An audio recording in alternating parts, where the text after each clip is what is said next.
ఎందుకు ఇన్నిసార్లు అయ్యావు? నీ వల్ల ఏం లాభం? ఏం లాభం ఉంది చెప్పు. 25 మంది ఎంపీలు ఇచ్చేస్తే నేను వాళ్ళని అడిగేస్తాను, డిమాండ్ చేసేసి నేను స్పెషల్ స్టేటస్ తెచ్చేస్తానన్నావు.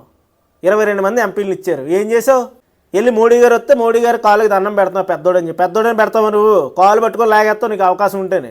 కేసులు ఉన్నాయి కాబట్టి, సెంట్రల్ హోమ్ మినిస్ట్రీ సిబిఐ అంతా వాళ్ళ చేతిలో ఉంటుంది కాబట్టి ఎందుకు వచ్చిందిరా బాబు అని చెప్పేసి మాఫీ కోసం నువ్వు ప్రయత్నాలు చేస్తూ విజయసాయి రెడ్డితో వాళ్ళతోని మంత్రాలు జరిపేటోడు. ఆయన పవర్లో లేకుండా డ్రెడ్జింగ్ కార్పొరేషన్ ఆపగలిగాడు.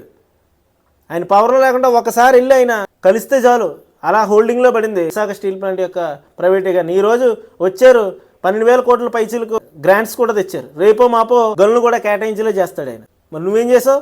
పక్క కంపెనీకి అమ్మైపోయావు. శవాల మీద రాజకీయం చేసి తత్వం నీది, సెంటిమెంట్ల మీద రాజకీయం చేసే తత్వం నీది, మందును డబ్బు రౌడీయిజం గుండాయిజంతో చేసే రాజకీయం నీది.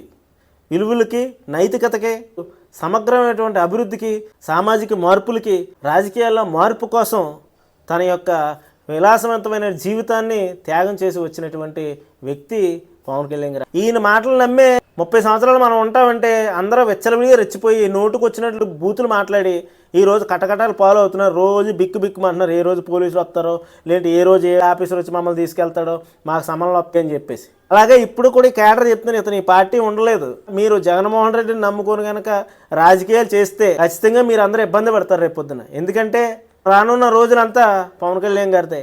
ఆయన త్యాగశీలి, గొప్ప గొప్ప పదాలను ఎంచుకొని ఏ పదం పెట్టినా ఆ పదానికి కరెక్ట్గా సూట్ అయ్యేటటువంటి వ్యక్తి పవన్ కళ్యాణ్ గారు. దానికి ఆపోజిట్లో ఏ పదం పెట్టినా దానికి సూట్ అయ్యే వ్యక్తి నువ్వు. ఒకటా రెండా హాహాకారాలు చేశారు 5 సంవత్సరాలు ఆంధ్రప్రదేశ్లో. అటువంటిది నువ్వు ఆయన్ని డిఫైన్ చేస్తున్నావు అంటే చాలా ఆశ్చర్యకరమైన విషయం అనిపిస్తుంది మాకు. నువ్వు అర్థం చేసుకోవాల్సింది ఏంటంటే నువ్వు పెట్టిన సోదంతా ఎవడూ వినలేదు. నువ్వు లాస్ట్లో ఒక 20 సెకండ్స్ మాట్లాడి ఉంటావు. ఆ మాటకే ఎంత వైబ్రేషన్ వచ్చింది చూసావా? That is called Pavan Kalyan గారు అని తెలియజేసుకుంటూ సెలవు తీసుకుంటున్నాను. జై జనసేన.